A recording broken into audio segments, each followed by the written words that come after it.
regular heat. This is Nuclear Heat. Live from the 93.7 The Ticket studios in the heart of Lincoln, America.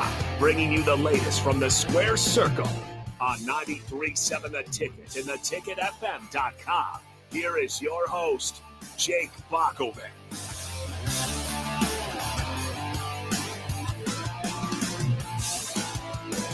Yes, great to be with you here for Sunday night's main event, Nuclear Heat on 93.7 The Ticket. Of course, coming off Saturday night main event last night, and that's what's got the wrestling world talking right now. Pretty good card, I thought, for the event. A pretty good showcase maybe to new viewers or returning viewers that had not watched in quite some time. So we got plenty to break down from that. We'll also talk a little bit about what happened on Raw and SmackDown leading up to that, but as usual with the premium live event, if you could call it that, it was on Peacock. It was also on NBC. Usually kind of dominates the headlines for us in these types of shows. So that's what we'll kind of be running with. I am Jake Bakovic alongside tag team partner and partner in crime Augie Pena. Augie, how you doing today? I'm doing pretty good. It's a warm day today. Eagles won, Lions lost. Where Nebraska volleyball won. It's just a good sports day. Yesterday was a fun premium live event. Wrestling, all that good stuff. So it's been a fun weekend. Seems like every time I ask you, the Eagles win. They must be doing something. I gotta keep wearing this. I got a 10 game win streak, longest asterisk streak in the NFL. So we're doing it outside of the weather. that we've had the last couple of days. I mean, but I just stayed home and watched sports. And wrestling. So it was a great weekend. yeah. Can't go wrong there. And there's plenty to talk about, of course, coming off this event. It's kind of interesting altogether is that there's going to be quite some time now. We're pretty much getting into WrestleMania season. A lot of people kind of think that starts, or kind of the official start of that is when the Royal Rumble hits, and that's not until February. But they don't have another premium live event lined up until then. The only other thing they do have is another Saturday night main event on January 25th. But we've just got a long kind of stretch here of just weekly television leading up to the Royal Rumble. So it's going to be kind of interesting to see how they kind of sift through this. And are they going to stretch out feuds? They're going to have mini feuds that lead up to the Royal Rumble. So there's just all sorts of questions. It just feels like a long time to wait. Yeah, it really does. And just not too long ago, we're like, man, they can't stretch storylines out. And then you do realize WrestleMania is in 5 months. We're getting there. It hit me. Wow. The Royal Rumble is next month. Like they got to really start doing something. With the Saturday night main event, I think they kind of reignited some feuds too, to get them going. So I think we're going to go the long way with some of these. Yeah, it's Saturday night main event again. Maybe something that predated you or my wrestling experience, but has been going on periodically throughout time for quite some time. They brought Jesse the Body Ventura back to add a lot to the commentary booth, and I thought he did a really good job. And they all together, just kind of put out their, I don't know if you would say their A team, but again, if you're on NBC and you're trying to get interest from folks, I thought they did a good job with Joe Tessitore, a familiar voice that people from college football will know, bringing Pat McAfee back for the big show, along with Jesse Ventura, who was really good as your kind of heel. Yeah. He spent all that time, what do you say, like 40 years or something like that outside the WWE. He comes back and on commentary, he knows he's a natural. He knows how to be a heel commentator. Yeah, and he really stuck it there, saying Dom knows how to pick him, doesn't know what he was great. It was funny. I thought I'll say this, I thought he pushed it a little, but then you remember kind of the era he came from. He was allowed to do that, so you're not really used to that, kind of talking on some of how the ladies look, and things like that. I thought it was a little. You don't really hear that from a commentators unless it's Corey Graves on Carmella, because that's his wife, so you hear that. But I thought it was good, and it was nice to see him. I thought it was cool that they had two booths, right? So they had Joe and Ventura kind of off on their side during certain breaks, and then they had Pat and Michael Cole calling the actual event. And I was very surprised when I saw Pat McAfee come back. I mean, I didn't see anything announcing it, and I think he does phenomenal during these type of events. Yeah, he's really good, and he's actually a pretty good wrestler too, if you remember from his times in the ring too. So that's always kind of fun. And he's just a bigger name every week. It seems like he's just continues to kind of blow up. So very good stuff. And I don't even know if I mentioned Michael Cole. It was I think they even said at one time the greatest of all time to do it. I don't know if I would completely agree with that. He's one of the greatest of all time. I still like Jim Ross a little bit, but that's just me. But I also thought they did a good job in, if you're on NBC, you're flipping through the channels. Hey, wrestling, I haven't watched that in a while. What's this all about? To open with Sami Zayn and Drew McIntyre, there was not a lot of sometimes you have bad spots or just acting or shots from the corner angle that just is going to turn people off right away. Drew McIntyre, Sami Zayn's two veterans that have worked in the ring plenty together, and are just pretty good at laying it in there.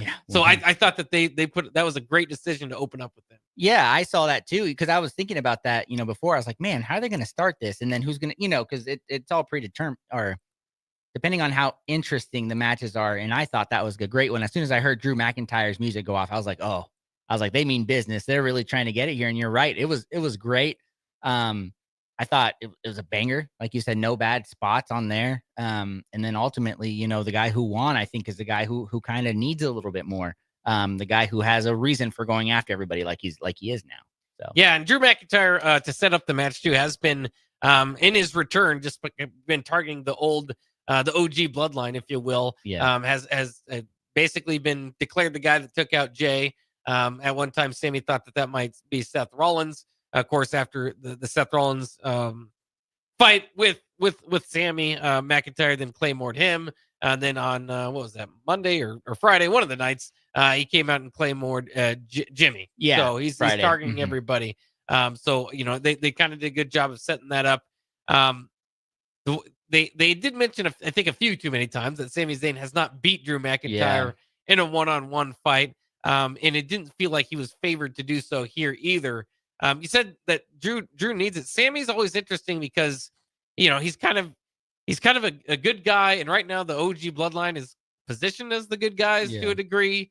But I just thought this, it does. I like it. And like I said, I thought it was a good idea to open up with it. It did feel a little bit rushed how quickly this is, and again, it's kind of weird how you view this as, is this a premium live event? Yeah, I kind of view it as that. I think it was a little bit rushed for a premium live event, but in the same thought space of that is that it's not like it wasn't a feud that you were sick of, or like, all right, let's get this over. It was like, okay, let's see what the next step in this is, and that's just what it was. Is this thing is far from over. This is just a step. And Drew needed this win, like you're saying, just to kind of continue his run against these guys. But is this enough? I mean, that's what's interesting to me is throughout this whole thing in the OG bloodline is hopefully you're raising Jimmy and Jay and Sammy up to a spot where like they can have singles feuds that you care about quite a bit. And Sammy, of course, he broke off. He won the Intercontinental title and all that stuff. And so it's not that he can't do it. It just felt like in the ring with Drew, and as they were using that statistic, it was like, this has got to at some point be Drew Roman, right? Because it just doesn't boil to a head with any of those other guys. I don't think. I mean, I was confused because when we talked last week, I think I said I thought he was going after people for teaming with CM Punk, right? But but then they said it a million times throughout the match. No, he's targeting the bloodline. And I just thought that's a really fast switch. It did feel really rushed, but at the same time, I'm very happy he's not going after CM Punk again, because I think we talked about that. But yeah, I agree. I think it's got to end somewhere with Roman and Drew. It does. I mean, I don't really. I see it because essentially everybody got worked over by the bloodline, right? In some way or form, and it seems like it's all Roman's coming back and trying to be quote unquote the good guy, and nobody's wanting to let him do that. Everybody's having a problem with it. So I see it. It's just at the same time, I think I don't know where we have it on the card there, but they did mention, I think, that finally for once Solo and Roman are gonna wrestle for the Ula Fala on January 6th, right? Yep. The Netflix premiere. So it's a little confusing as to where they're gonna kind of put all this in, because they've got so many storylines kind of around it. It's and like you said, WrestleMania season's coming up, Royal Rumble. It just, in my mind, I can't wrap it around like where this feud is going to end up, because we know Roman, Solo, hopefully The Rock, they've got that for WrestleMania. So I hope it's not just like a stepping stone, because this has the potential to be something good, because Drew is great. And then, like I said, I don't want it to just be here's kind of a side feud for it. Well, and it's also interesting too, is like, what does Sammy do from here? You just kind of dust yourself off and go right back at Drew. I mean, I guess that's what we could see. For what it's worth, how this one ended is that Sammy seemed to kind of have a upper hand for a second, but Drew McIntyre dodged the haluva kick. He re-entered the squared circle at some point and hit Zayn with the Claymore for the pinfall victory. But yeah, there's a lot of creative ways to go about this. But like we're kind of just saying to begin with, is that they don't have a whole lot of time. I mean, they have a lot of time, but they don't have a whole lot of premium live events until WrestleMania. So you just kind of wonder at what point does Drew Roman reach ahead? Is there enough time to kind of get through the rest of the OG bloodline? But that's what's kind of interesting about all of this, is that CM Punk's involved, Seth Rollins is involved. I mean, there's all these side characters, like you said, that want a piece of the OG bloodline, and they're not committing to, they're going to be good guys now. Yeah, and like you said, I mean, Sammy just had his kind of blow off with Seth. Is that done? Are they okay? And then now Drew, and apparently he had problems with CM Punk, because he kept saying he didn't like CM Punk. He just accepted him because they needed him on there. So yeah, they got a ton of directions they can go with all this. And I think that's kind of the fun part as you get closer to WrestleMania is, I just said I don't want it to be a subplot, but they kind of got things in case someone gets injured or something happens. They have backup plans.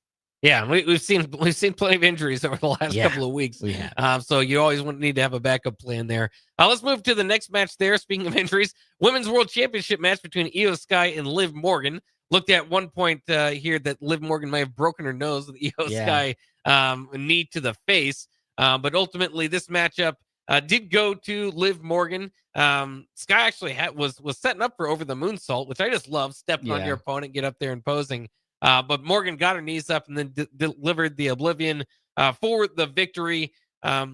This was one that I think, Io Sky is a good challenger. They even mentioned, a graphic noted that she's 6-2 in title matches, which is really cool. Now 6-3, but that's a heck of a record for her to be holding so early in her WWE career. Now, maybe part of that, and I suppose it is, would be her NXT numbers that they're kind of throwing out there. But still rather impressive.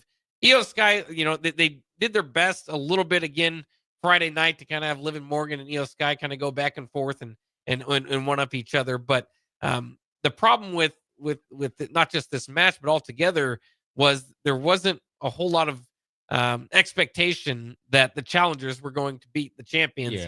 And that didn't happen here. Liv Morgan got the win over Io Sky. And then Rhea Ripley comes out to stare down Liv, which I think is good in a way that we've had enough time and enough of these meetings now that Rhea and Liv aren't just going to fight at any chance they see each other. To be able to have a stare down, at least that represents something kind of new in that feud. Yeah, but I thought it was awkward the way she came out, because Liv and Raquel and Damien already went down the ramp. They were by the entrance, and then Rhea's music comes on. She does her whole stomp entrance thing, and all three of them just there, and she just literally walks up and they just stare down. It was kind of awkward. Normally it's in the ring or something, because I would have loved if they wouldn't have cut to commercial and you see, do they all just walk back together? Is one just walking? Because that's kind of the thing for me there. But yeah, I really like this because I felt it was the first time Liv did it by herself. Liv was not the coward champion that didn't need the help. She went one-on-one with Io and she won. And I'm interested to see if she really broke her nose, because that was a wicked hit she took. Oh yeah. The knee to the nose. And maybe her and Rhea can both have masks, and they can kind of fight over that. So we'll see. I thought this was a good. There's a lot of botches in this one, surprisingly. Io specifically had that really bad botch. Looked pretty bad. And as Chris Jericho says, they get one shot at it. They don't get to do it over and over. They're not alive. So if it botches, it botches. But it wasn't the strongest match. It was okay, but still good for Liv on that part. Yeah, it was good enough. I mean, I don't know if there's so much more to say about it. It was just, again, for the longest time, the only thing that hurt this feud altogether was that Liv Morgan was always going to win it. Yeah. So, you set up Liv and Rhea once again. I agree with you. I mean, the stare down, I was kind of expecting something to a degree. It's good that they can just have a stare down and not, be brawling, because as much as it is good to get action, sometimes it's pretty predictable when you just kind of have them brawling. And you're like, all right. I mean, it gets the live crowd going usually, but it's if it happens week after week, it's like, whatever. Good for Liv Morgan moving on as the champion. Then we get into the World Heavyweight Championship match between Damian Priest, Finn Balor, and Gunther.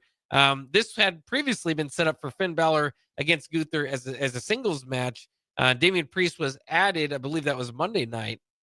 What were your feelings about adding Damian Priest? It's interesting because the story of this match was Damian Priest and Finn Balor kind of costing each other victories before Gunther ultimately looked very dominant and power bombed Damian Priest into the steel steps, and then did the same to Finn Balor in the middle of the ring to reclaim his victory. But I was just wondering, I don't know if this was a late ad or if this was the plan all along.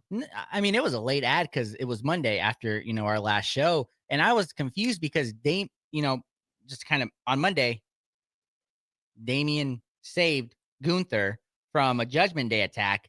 So I was like, okay, that's whatever. But then Gunther started destroying Damian. They went at each other. And then that's when I was like, this doesn't really, I mean, I get it. You're challengers, but this doesn't make sense. You're both going after the same person. And then they added him. And I'm like, you don't need to add Damian, which I'll say this. It was a good match. I thought it was a good match. It was fun, but it was a little confusing to add him to that when instead he could have just cost Finn, Yeah.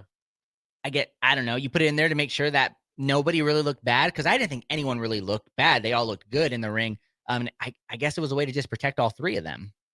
Yeah, and I mean, it was a nice match, a hard enough match. I mean, you would have had a situation of heel versus heel. Yeah. With Finn Balor and Gunther. I think it's a good way to get Damian Priest again, one of your rising stars, even though he's a little bit older, to maybe the new audience that's chiming in. So I thought it was good. It was just, it ultimately just kind of belittles the Damian Priest Finn Balor feud that's already has its own problem of just kind of being set to the side and kind of not taken care of the best. I don't believe to this point, and so it just kind of made their feud and look a little bit small time. And I don't know what's next for Gunther. I think ultimately it's good to get victories over Damian Priest and Finn Balor. I mean, you put that on his say what how he's defended his World Heavyweight Championship. I think that's a good look. It just, I don't know if we needed the Priest Balor feud to be overshadowed here. Yeah, I don't know. It's so for Gunther on that side, CM Punk is, he said he wants a world title shot. They've hinted at it before. Seth Rollins isn't going to let it happen, but I think that'd be great for Gunther on that side. But for the Damian Priest Finn Balor thing, with you saying it, what's going to happen. Finn's going to blame Damian for not getting a one-on-one, ruining his chances. Something's going to happen at the Royal Rumble. They're going to eliminate each other. There you go. Then they're going to stretch it out for 3 months, and then they're going to have their match at WrestleMania, which, like you said, it's going to be stale by then. Everybody's going to be like, all right, just end this thing already, because they've had their chances. So that's kind of the worry there with it. It's just so sad because Damian and Finn could have such a great match. They could have great matches, and they played the really long game with the waiting game with them, and I don't think it's going to pay off in the end. Yeah, it just doesn't feel like and that's, I feel like there's several premium live events we're coming out of and thinking, hey, they're resetting the Judgment Day feuds. Yeah. And they just keep they reset them, and then they just they're like in the stratosphere of having to go head to head, but they don't quite do it. Yeah. There's something else going on, but then they're going to have a triple threat. And it just feels like they're stretching out. Maybe that is the plan, is ultimately we do get the Demon Finn Balor against Damian Priest at WrestleMania. And that's a good match. It just feels at that point it'll be like 6 months overdue. Yeah. And I mean, at that point, will Finn even be a part of the Judgment Day? Because they're teasing that. And the only JD McDonough came out with him, for his match. So it's kind of really teasing that. That's what they're, and also I'm just gonna say this: they need to get rid of that, whatever he was wearing on his head, that bag. He does, or whatever. Yeah. No, that's not. I was like, I was like, is that not Finn? I was like, are they going to, Yeah. pull something off? Have I just not seen his interest in a while? I think that's dumb. They need to get rid of that. That was so unserious of him He's to done do. that a few times where he has I think he's worn that bag before or something similar to it. That's just like you can't see his face, but it's not a very creative mask. No. So I don't really know. I don't really get it. Yeah, but. I was looking. I'm like, how can he see? I'm like, is that mesh? Because it doesn't look like it. But that was the first thought. I was like, no. I was like, he needs to get rid of that. And then he unmasked himself thinking he's going to get a big reaction. We all knew it was Finn Balor. Like, what? Yeah. I don't know. That was just weird to me. I just had to say that. Well, Finn Balor and JD McDonough do have a matchup with the War Raiders tomorrow night for the tag team titles. Do you think that Priest comes in and costs him of the victory? I think he has to. Yeah. I think he has to at that point to really keep the feud alive. And, kind of with what they're doing, he's got to, go in there and cost them their titles. Are you saying the War Raiders will be tag team champions? The War Raiders are going to be tag team champions. Because I saw on the graphic, they've been champions for like 108 days. Yeah. And they defended it like once. Yeah, they don't fight. Give it to some, even if it's the War Raiders, give it to somebody that's going to go and do something and at least be proud to be, tag team champs and keep it going. Because we've talked about it. They are not treating the tag team champions pretty much on any, except maybe SmackDown. But other than that, they're all just kind of to the side, like side story titles. Yeah. We'll see what they do there. I'd really rather not. I'd really rather not. I hope that Finn Balor is able to keep a little bit of the gold there and keep it moving forward. But they've got to change. It's just I'm a big Finn Balor fan. That's why I say that. But just the way that they've presented him over the years, and especially post this feud. Again, you go back to when the split did happen, and he looked like the leader, and it was like, oh, awesome! Like Finn Balor's back. Yeah. And then since then, it's like, well, he's just a sidekick, and they just and they're not fighting as the champion. It's just not the best presentation for him. So we'll kind of see what they do next with that. But we've got a few matches actually to get to there, and then we'll still go back to Raw and SmackDown to kind of. I mean, there was interesting stuff that didn't make it to Saturday night main event too. So we'll get to that as well. We got to take a quick break. This is Nuclear Heat here on 93.7 The Ticket. We'll be right back. Who wants free diamonds? This holiday season, as a thank you for shopping with us, Sartor Heyman Jewelers is giving you free diamonds. Now through December 6th, receive a pair of sparkling diamond stud earrings, a stunning diamond pendant, or a gorgeous diamond tennis bracelet for free with your qualifying purchase. We only have a limited number to give away, so once they're gone, they're gone. Don't wait on this one. Visit Sartor Heyman Jewelers, where your gift shopping shines brighter. In Lincoln at South Point Mall, downtown, and in Grand Island on State Street. At Action Plumbing, Heating, AC, and Electrical, we're ready, reliable, and recommended. Water heater acting up or your sump pump on the fritz? Call Action. Summer's around the corner. Is your AC working? Are you sure? Call Action. Electrical problems? I'm telling you, call Action. Call Action for a free same-day estimate or a trusted second opinion. You heard that right, a free same-day estimate. 402-423-6960.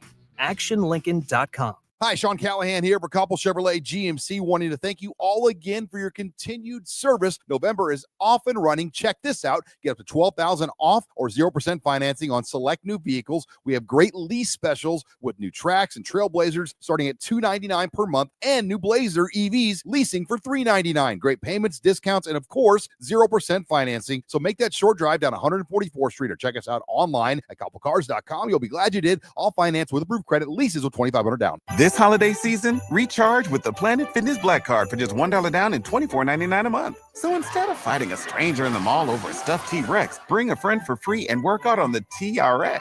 Instead of freezing in line for a lame holiday deal, relax in the Black Card Spa with some hydro massage feels. Instead of being trapped at your in-laws, escape to any of our 2,600 Planet Fitness locations. Sign up today for the Planet Fitness Black Card. Just $1 down and $24.99 a month. Deal ends Friday, December 6th. See Club for details. Rashawn Jackson here for Bauer Infrastructure, a veteran-owned local company proudly serving Lincoln, Lancaster County, and the surrounding areas. Bauer provides quality work at an affordable price, and they're growing rapidly. If you want to experience a career with a fast-paced, family-friendly environment, visit BauerInfrastructure.com. They have top-of-the-line benefits, year-round work, even through the winter. Bauer, usher in the new era of infrastructure to an area near you. And as always, go Big Red. things that impair you come in many different shapes and sizes. Some are the shape of beer and liquor bottles. Others look like cigarettes but aren't cigarettes at all. These are the things we know impair us, the things our parents warned us about. What we're not always aware of is our new prescription, or the over-the-counter medicine we picked up just for allergies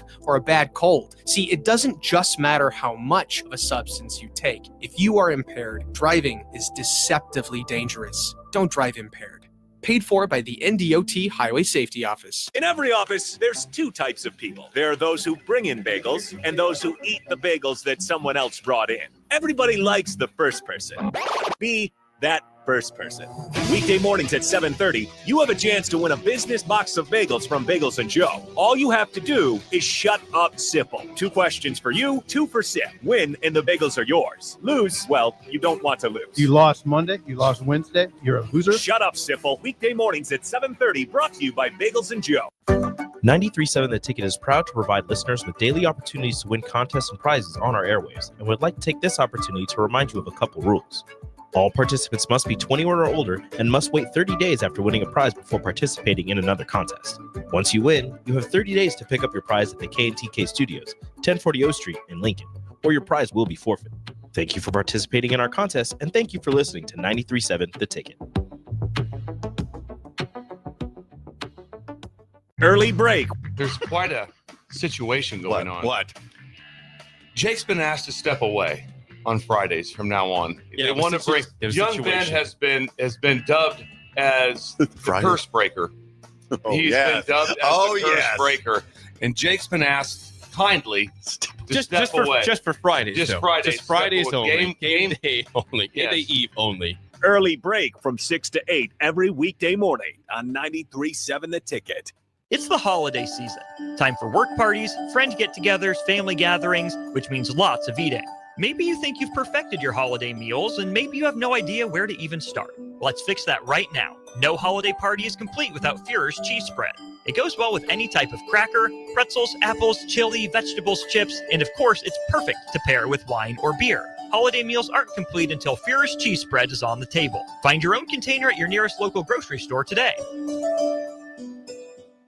An hour ago, you didn't need a plumber. Now you're in a panic. When life throws you a surprise with a clogged drain, plugged or leaky toilet, broken pipe, leaky faucet or water heater, or a bathroom or kitchen plumbing upgrade, whatever. Just call Bryant Air Conditioning, Heating, Electrical, and Plumbing. 467-1111.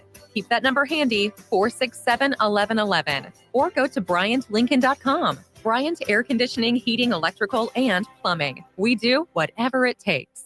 Empower a child today with the Teammates Mentoring Program. Hope is only a conversation away when you choose to share your talent, time, and heart with a child. Together, you can build a relationship based on strengths and chart a brighter future, 1 week at a time. Find out how you can be a mentor by visiting LincolnTeammates.org. Become what you needed as a kid by joining the Teammates Mentoring Program today.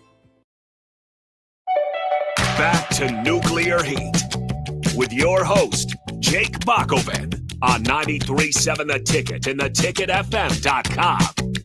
We are back here on Nuclear Heat on 93.7 The Ticket. We're going through Saturday night's main event. We just got 2 matches left. And the one I was pretty excited about, Women's United States Championship match setup. It was going to be, of course, the inaugural champion would be crowned here between Mishan and Chelsea Green. That matchup was as a result of the results, actually, of SmackDown, where Mishan defeated a Christmas-themed dressed Tiffany Stratton to qualify for the match.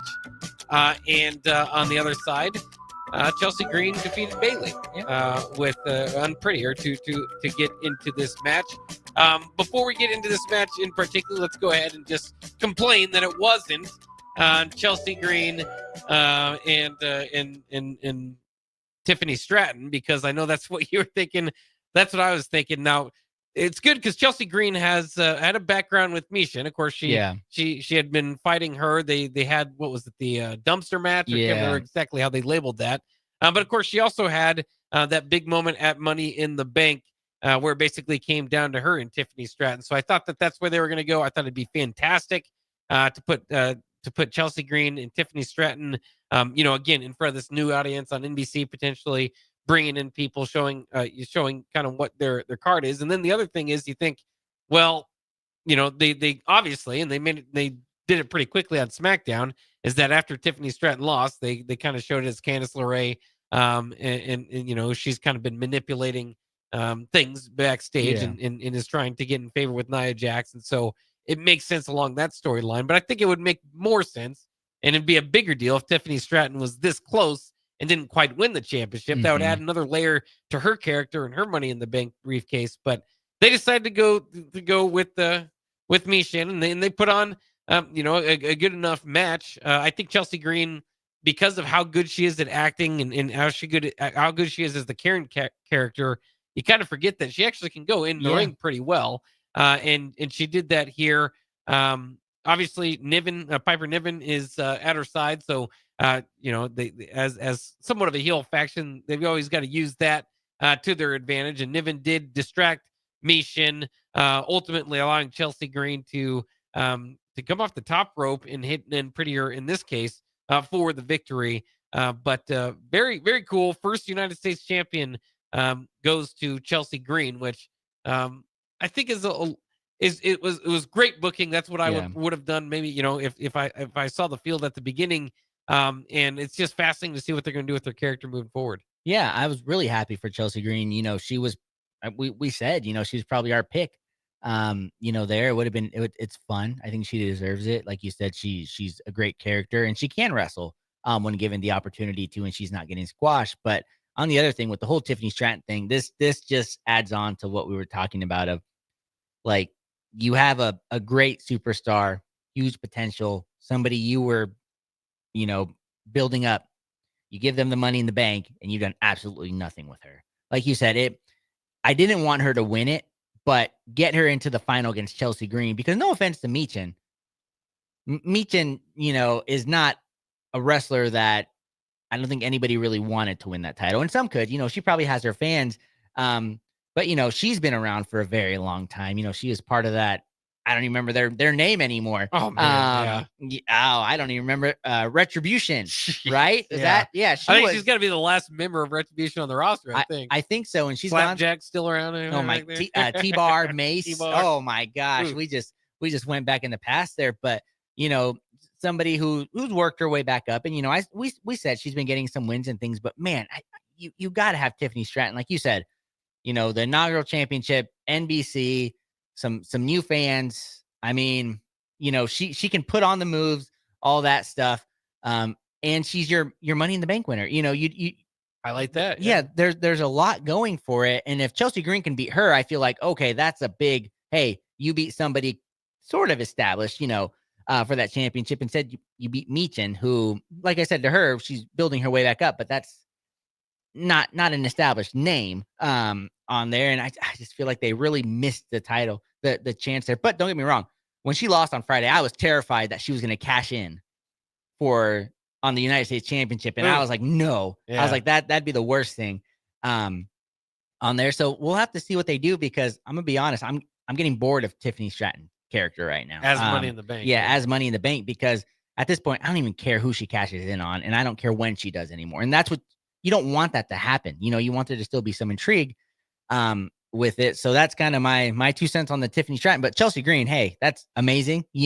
I saw on her Instagram today, she's like, your longest reigning United States Women's Champion. I loved her outfit. All her face was on it. Yeah. Oh my gosh, she is the perfect character for her. And I'm not a huge fan of Piper Niven, but what she's been doing in these past couple weeks, kind of just getting a hit in there or two. I think that's great. She's the muscle to that. And if they can, keep Chelsea Green champ for a while, I think that'd be great. Yeah. And obviously with partners, sometimes you'll have you might see a turn there. Yeah. Chelsea Green might have to defend against Piper Niven at some point.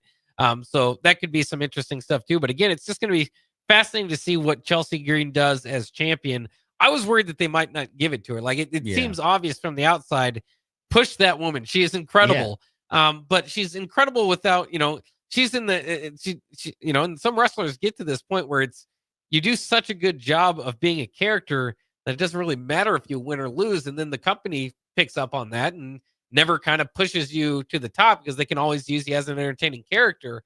So her as a champion in particular, kind of be interesting to see what they do here, because she's already got kind of the arrogance, but it doesn't feel like it's earned. Yeah. And now with a belt around her waist, now it's earned. So I expect her arrogance to go sky high now. Yeah, that's what I want. I want them to just go overboard now. Just really make it she's the best. Like she thinks because she's a champion now. Yeah. She's the first United States champ. I just want to see them just push her to just keep her champ for a while. Just let her character just have fun.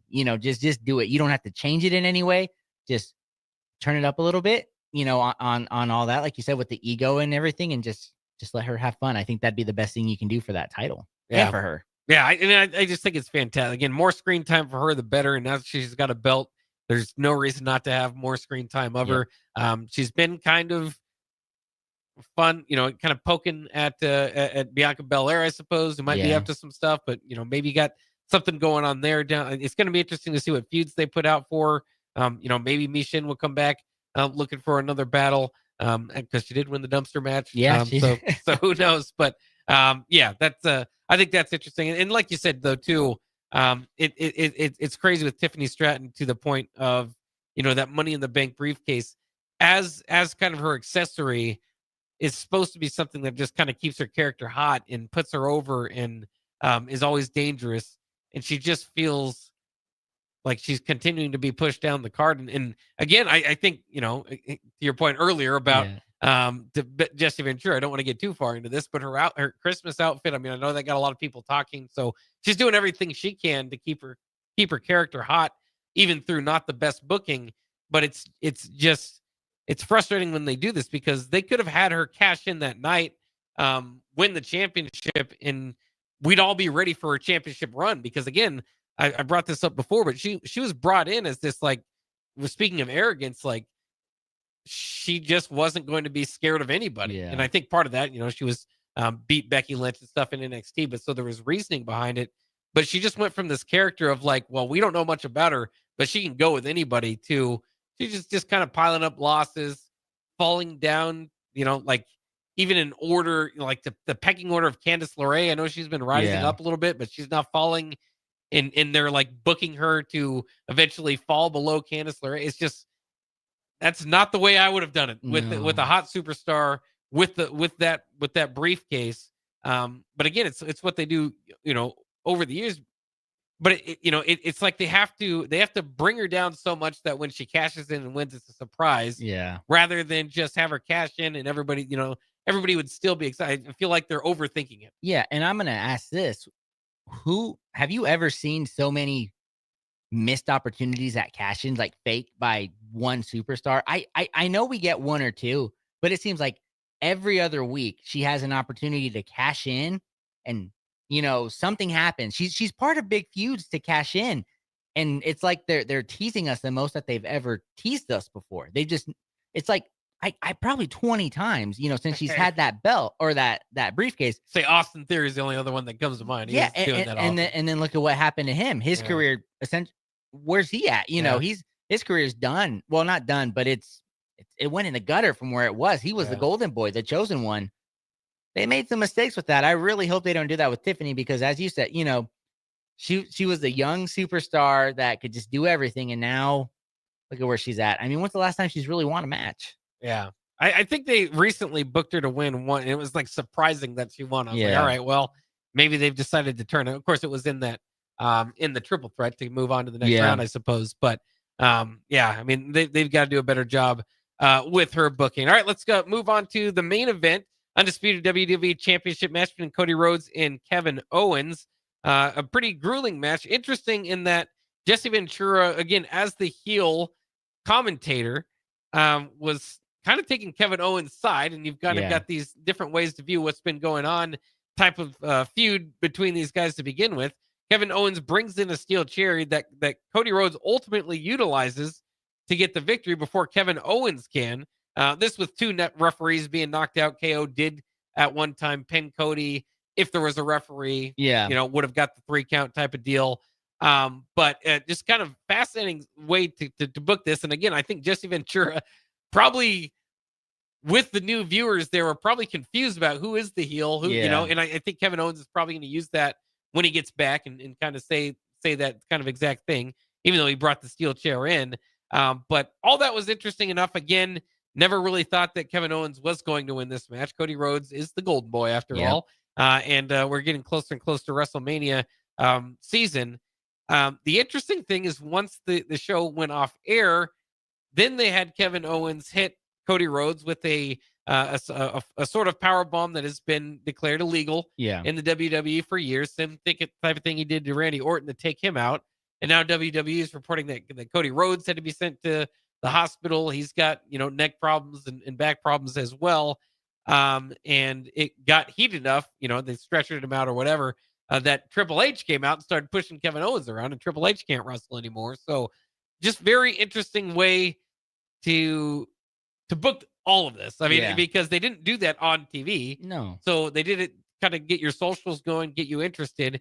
And I'm always confused about when they report injuries. Sometimes that injury is something that happened, and so they book a move to make it look like, okay, this is why the injury happened, even though that might not be the case. So maybe that's what happened here. But when WWE tells you that Cody has these certain type of injuries, and it's like it was booked for him to get those in. I don't know if he really has injuries or not, and it makes me always wonder, how much can I trust WWE's reporting on it? Yeah, they do that to take the character off TV for a while, which he's your WWE champion. Like you said, it's kind of a little confusing on what they're going here. But I really wish they would have done the whole Triple H and that whole encounter on TV, because then that's how you get the audiences going. Because I didn't know about it until today. Earlier when people were starting to say, "Oh, this backstage thing happened," I'm like, why would you not show that? Why would you not get the audience involved with that? Because as you said, the new people, that maybe aren't huge WWE fans, and first time watching it, they could be like, oh, hey, maybe I should stay tuned to this, tune into this next week and things. But if they can clear Triple H to come back and wrestle Kevin Owens one more time, I know he's got the heart condition, which he probably shouldn't. But I mean, hey, if they're going to tease us with that, that's awesome. They can do a lot with Kevin Owens right now. He's essentially the ultimate heel, right now. Injure the golden boy, has some heat with Triple H.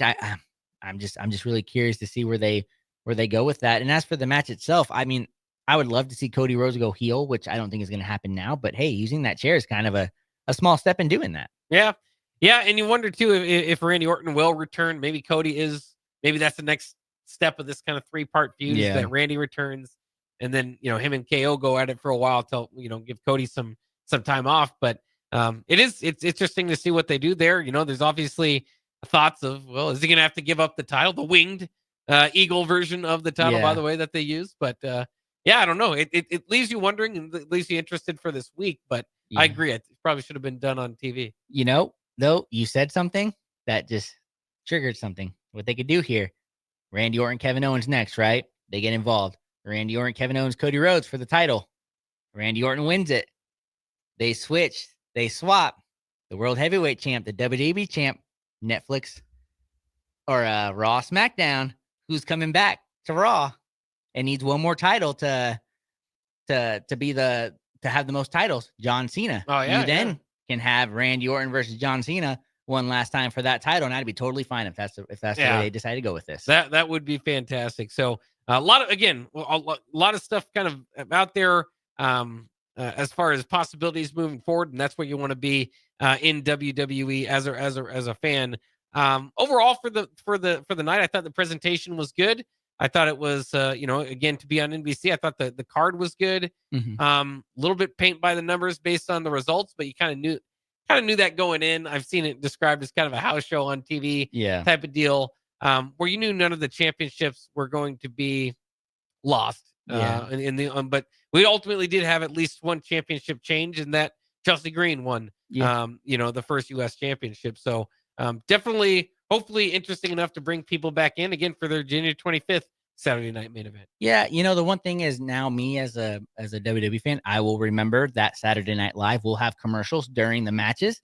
That really threw me off and kind of irritated me. But then it was brought to my attention, it's on NBC, so it's like you said, it's a regular show. It's just kind of a glorified house show on there, and they're going to interrupt the Gunther, Damian Priest, Finn Balor match by having a long commercial, in the middle of it. That was something that took me off, but now that I know, I think it'll be all right. Know what to expect. Yeah. All right, let's go ahead and take a quick break. We still got a few different feuds and things going on in SmackDown and Raw to talk about.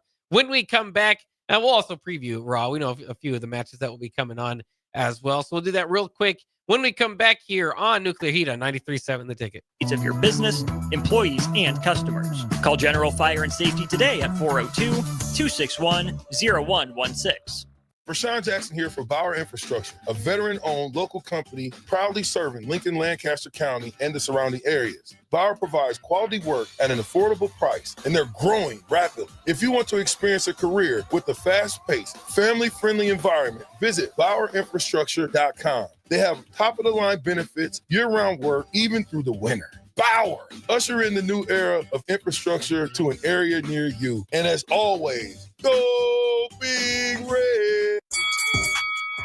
Come enjoy a show of the Midwest's best MMA fighters on Saturday, December 7th with Violence Fight League 2 at the Complex, the former location of Champions Fun Center. Fights are scheduled throughout the night, and if you haven't been before, now is the perfect time to go, with Nebraska football in between the regular season and a bowl game. Doors open at 6 p.m. with the first bout at 7 p.m. Learn more about the fighters and buy tickets at thecomplexlincoln.com.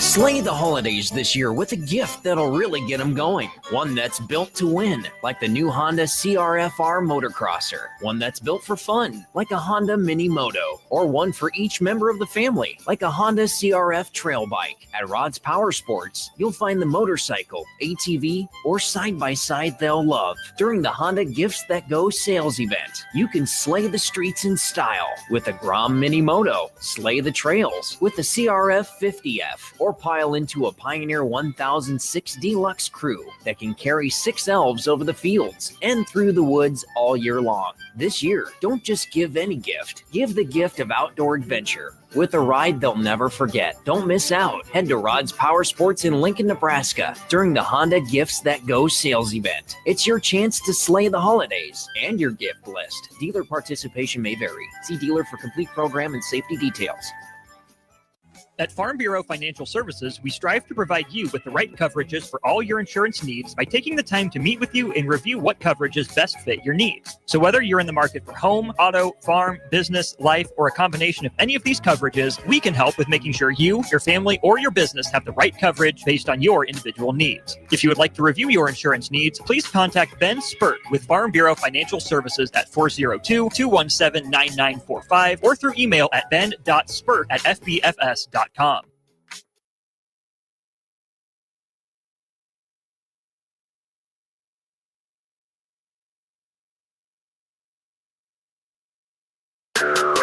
Back to Nuclear Heat with your host, Jake Bakoven, on 93.7 The Ticket and theticketfm.com.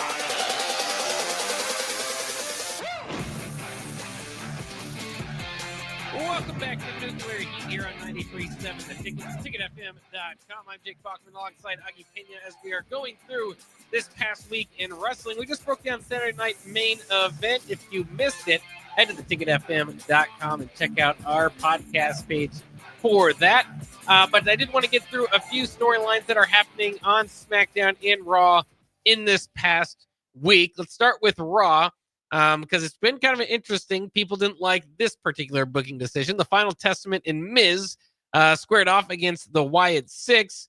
Scarlett was taken out at one point by Nikki Cross, but ultimately a returning Paul Ellering was the difference here, as he used powder to blind Uncle Howdy, leading to a final prayer in the victory for the Final Testament and Miz. The Wyatt Six did get kind of a pop in this match. They also looked like at one point that Uncle Howdy was, talking to Bray Wyatt in the chair that they brought out. So that was kind of a cool moment. But all of that for them to lose, this is now the second time that they've been pinned. So it's not like the first time. But again, it's not just that the Wyatt Six lost; it's that their leader, particularly, has been pinned. And I want to say that I appreciate, by the way, somebody sent a tweet to me. I think they're still called that, or X. I don't know. I don't know what you call them by that. But in any case, about the Final Testament, kind of did a little promo on their about taking down the Wyatt Six and your heroes, and I think that that they're doing a good enough job to try to take advantage of this opportunity they had. But yes, the wrestling community was not happy to see the Wyatt Six get pinned by the Final Testament. Yeah, it's over for them. I mean, we talked about the Final Testament. They were the joke, and I know they added the Miz to add some credibility because the Miz can. But when you get pinned by the Final Testament in your second feud, your leader does. I mean, they've completely botched this. I mean, with the Wyatt Six, you could have brought them in as kind of this unstoppable force. Kind of worked them that way. No, they've been around for 4 months, and Uncle Hottie's been pinned twice. They've lost, big parts of the feuds. And I know with feuds they can't be one-sided, but kind of with characters like this, you could have. Yeah, and because you've got that supernatural being behind it. This is a total miss. And I mean, yeah, they're trying to bring back up the Final Testament probably, but nobody wants that. Nobody really cared for that. And yeah, I think they totally missed with the Wyatt Six, and it's going to be a very hard time for them to now be looked at as a threat, and to be credible in certain ways. It's fascinating to see where they go with these groups, both of them, because the Final Testament and Karrion Kross, it's not that they're bad in the ring. I like all the members of the Final Testament. Yeah. It's just their 50-50 booking and then showing up on the wrong side of feuds is that you can't be a menacing character that loses all the time. Yeah. Then you're not so menacing, and your threats kind of come off as just like you talking. It's not, you say TikTok. I always got to laugh. It says TikTok to what? Till you finally lose this feud. And again, this might be a step up from what would they make Karrion Kross come in as a warrior or whatever that was. One time bald war. Oh my gosh. Yeah. So I mean, this isn't the worst that Karrion Kross has been presented, but it's they needed for what their presentation is. That, like you said, they can't be in 50-50 feuds. They've got to be kind of overwhelming, dominating, beat up, even if it's a smaller, kind of the smaller or the worst mid-carders or whatever it might be. And they've never been presented that way. So for now the Wyatt Six to come out, and the Wyatt Six is interesting because you say supernatural, but they're not quite presented that way. Like there's nothing that they do that's supernatural. They come out with like scary masks on and stuff, but then they take them off, and then they don't hide who they are. They're like, okay, well, here's a bunch of mid-carders with masks on. And now they're presented like a bunch of mid-carders with masks on. And it's just not going to get them over. I don't know how much longer, like you said, I don't know how much longer they have, because it's a shame because certain like Nikki Cross's character is cool. I mean, you could do that for a long time, just kind of, popping up on people and scaring them and all that stuff. But I mean, I'm somewhat interested, but I mean, again, at this point, who wins the next match? Who cares? They're just going to kind of be going after each other. You need to have something pretty permanent, something big happen here, where somebody gets the win. And I'm sure the Wyatt Six will get there. The part of 50-50 book. I'm sure they'll get. And I think this is the third one, right? So they'll have. This might be the blow off, but yeah, I can't say I love it. I mean, to me, the one thing that can maybe help is if Alexa Bliss comes back in that character, kind of let her become the leader, let her kind of help back out, if that makes sense. Because it's been like 2 years since she's been around. And I think that'd be a huge pop and a lot of interest if she came back in that character, because she was with Bray Wyatt. Yeah. So she wasn't Sister Abigail. She was just another kind of character. But I think with her, that could help. But if they don't do that, but hey, the Final Testament's been around for over a year, and they're jobbers, essentially. They're just the biggest jobbers. So maybe the Wyatt Six can, and that Pure Fusion collection, I got to bring them up all the time because I'm still surprised they're still around. But, if groups like that can be around, I mean, the Wyatt Six will probably still be around, but I still think the WWE missed big time with this one. Well, and it's just, they're not, if you don't have room to book them to win all the time, then don't book them all the time. Yeah. Like they're a really good group that like less is more. Mm-hmm. Have them show up every, once a month, cause some havoc and disappear. And then, do that every month for 6 months, and then finally get them into a feud. But you were always questioning, how is this going to get over with Bo Dallas? I mean, we know Bo leave, I just don't think the mask is very good. No. It's kind of weird that they've kind of tried to changed that over the course of time. But to have him particularly taking pins, especially just like Paul Ellering, in some flour or whatever that was that he threw in there, it just wasn't a good look. Well, and on it, I mean, look at the Fiend. The Fiend never talked when he had his mask on. Finn Balor doesn't talk when he's in the demon form. The Boogeyman, I mean, that's different, but on there. But the biggest thing to me is when Bo Dallas talks in that mask. It just sounds dumb. It just sounds like a normal guy, like you said, behind a mask, and that kind of just defeats the purpose of all of it. Yeah, it'll be interesting to see what they do next there. I think that's part of the intrigue for tuning in tomorrow to see if they will try to fix some of the wrongs or just continue down the wrong path.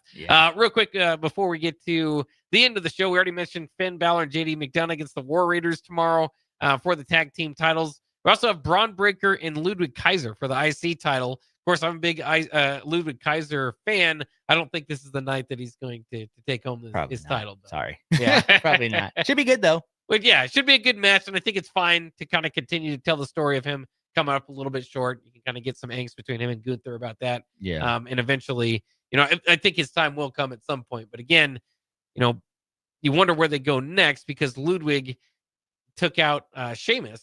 Yeah. And you just wonder if they're missing Sheamus. Braun kind of needs maybe a fresh opponent. Maybe Ludwig and Braun can kind of be the next feud that they've got going there. But we'll have to wait and see. Then the other interesting thing is that Kofi Kingston is returning to Boston. Yep. But he's doing so in the probably the biggest heel character he's ever been. So I'm interested to see what kind of response he'll get. The New Day in general tried to come out and have a promo last week, but the crowd booed him out and they just left. I love this. They were being ignored by everybody.